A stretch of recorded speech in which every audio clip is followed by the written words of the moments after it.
Meron pa nga tayong naspatan dyan na malaking amilong. Ayun, tumatakbo pa papalayo. Pero hinabol natin. Dadakmain na natin yung malaking amilong.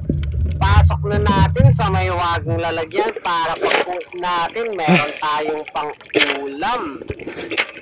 Ayan naman nga, meron tayong nakita sa ilalim ng kuyapon na mabahoy na murmur.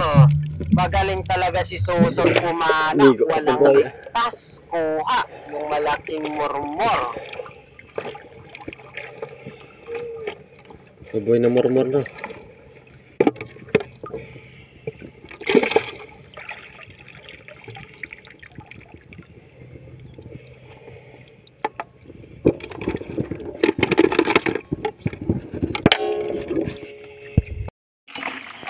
Ayan, nakuha. Grabe, lalaki ng murmur. Yun. Hindi kami garit na